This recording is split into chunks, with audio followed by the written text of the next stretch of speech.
श्रोताओं नमस्कार, आदाब, सत श्री अकाल। कैसे हैं आप? उम्मीद करता हूँ बेहतर होंगे। मैं हूँ आपका आरजे आनंद। कहते हैं ना कि मंजिल मिले ना मिले ये तो मुकद्दर की बात है। मंजिल मिले या ना मिले ये तो मुकद्दर की बात है, और हम कोशिश भी ना करें ये तो गलत बात है। तो चलते हैं हम आज आपको लेकर एक छोटी सी कहानी की तरफ, क्योंकि जब हम कोई कहानी सुनते हैं तो उससे मोटिवेट होते हैं और वो हमारी ज़िंदगी में को बहुत अच्छी असर डालती है, और कोई कोई कहानी हमारी ज़िंदगी भी बदल देती है। तो आइए उसी सोच को लेकर मैं आगे बढ़ता हूँ, और मैं आपको बताता हूँ कि एक बार एक व्यक्ति रेगिस्तान में फंस गया, और उसने देखा दूर दूर तक उसे मतलब शांति महसूस हो रही थी। शाम का वक्त था।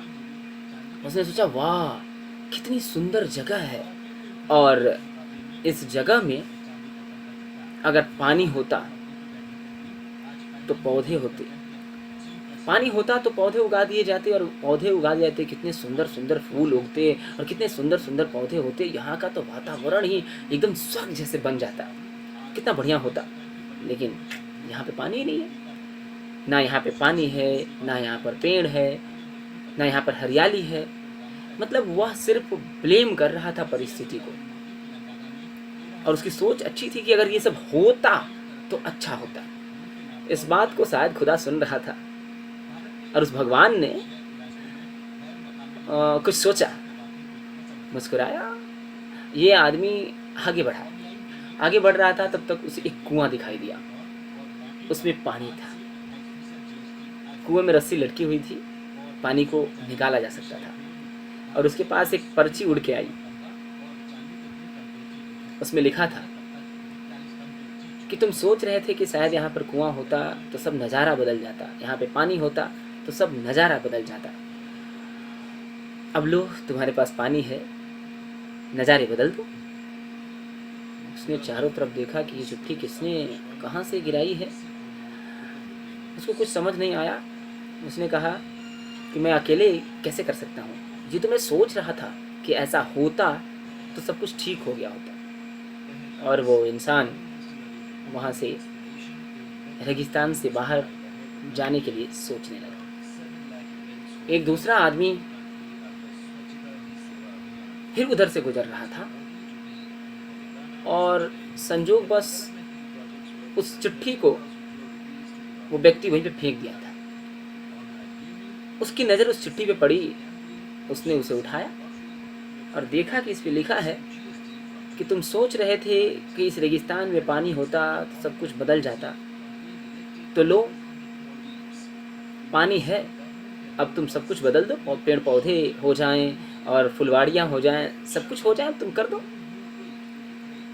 उसने कहा कि ये मेरे लिए कौन चिट्ठी इस रेगिस्तान में छोड़ सकता है। चारों तरफ देखा कि क्या सच में इधर कहीं पानी है। उसको पानी दिखाई दिया, कुआं दिखाई दिया। उसने कहा, अरे वाह, यहाँ तो पानी है, इस चिट्ठी में जो बात लिखी है वो तो सही है। फिर उसने सोचा कि यदि इस रेगिस्तान में कोई कुआं बना सकता है और ये चिट्ठी मुझे मिल सकती है, तो मैं यहाँ काम करके और पौधा जरूर उगा सकता हूँ। ये उस दाता का इरादा है, और वो लग गया उस काम में। उसने वहाँ व्यवस्था बनाई, और सबसे पहले पानी निकाल निकाल के उस क्षेत्र की सिंचाई किया।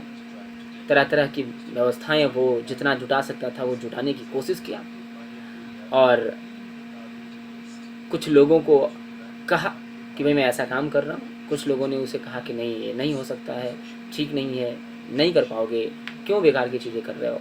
उसने कहा, भाई मुझे ये चिट्ठी मिली है और इसमें कहा है कि तुम कर दो, तो मैं करूँगा, मैं कर रहा हूँ। देखते देखते उसने वहाँ पे एक खेत बना दिया, सिंचाई करके वहाँ पे उसने उर्वरक ला के डाला, वहाँ पे व्यवस्थाएं की, और वहाँ पे बहुत बेहतरीन उसने एक बागवानी कर दी। उस बागवानी को देखने के लिए लोग आने लगे कि वाह, रेगिस्तान में बागवानी। फिर धीरे धीरे लोग आते थे, वो अपने साथ उर्वरक मिट्टी लेके आते थे, क्योंकि उसने कहा रखा था कि योगदान के रूप में सिर्फ आप थोड़ी सी उर्वरक मिट्टी लेके आए। धीरे धीरे देखते देखते वो बागवानी बड़ी हो गई और वो पर्यटन स्थल बन गया।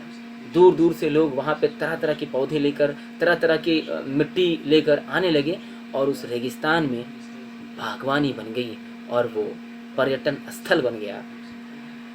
दोस्तों, इस कहानी से यही सीख मिलती है कि दोष देने वाला हमेशा परिस्थितियों को दोष देता है, हमेशा परिस्थितियों को कोसता रहता है, कहता है ये हो जाता तो ऐसा हो जाता, ये हो जाता तो ऐसा हो जाता, ये हो जाता तो ऐसा हो जाता। लेकिन करने वाला कहता है कि ये है तो इससे मैं ये कर लूँगा, ये है तो इससे मैं ये कर लूँगा, ये है तो इससे मैं ये कर सकता हूँ, ये मैं कर लूँगा। और इस कहानी में मैंने ऐसा ही देखा, आपने ऐसा ही सुना कि एक परिस्थितियों पर रोने वाला है और एक परिस्थितियों को बेहतर करने वाला है। तो श्रोताओं, हम चाहें तो दोनों में कुछ भी कर सकते हैं। हम चाहें तो जो चीज़ें हमारे पास हैं, जो संपदा हमारे पास है, जो रिसोर्सेज हमारे पास हैं, उन्हीं से हम बेहतर से बेहतर कर सकते हैं। और यदि हम ना चाहें तो सिर्फ दोष देते रहेंगे कि क्या करें, मेरी परिस्थितियाँ अच्छी नहीं थी, मेरे घर के लोगों ने मुझे पढ़ाया नहीं, वो मुझे अच्छे शिक्षा नहीं दिए गए, मुझे अच्छे लोगों से मिलवाया नहीं गया। मैं तरह तरह के बहाने आपके पास रहेंगे और तरह तरह की बातें आपके पास रहेंगी। और इससे क्या फ़र्क पड़ जाता है यार, बहाने बनाते रहो, लोग सुन लेंगे, थोड़ी सी तुम्हें वो कर देंगे कि ओहो इस इंसान के साथ बुरा हुआ, लेकिन तुम्हारी ज़िंदगी तो नहीं बदल सकती। तो बेहतर यही होगा कि जो रिसोर्सेज आपके पास हैं उससे बेहतर करने की कोशिश करिए, निश्चित ही बेहतर को प्राप्त करेंगे। दीजिए इजाज़त, मिलेंगे फिर एक छोटी सी और बेहतर कहानी के साथ, क्योंकि आपका आरजे आनंद लेकर आता है इन छोटी छोटी कहानियों को, लेकिन मतलब होता है बड़ा बड़ा। तो मंजिलें क्या हैं, रास्ता क्या है, मंजिलें क्या है, रास्ता क्या है, हौसला हो तो फासला क्या है। नमस्कार।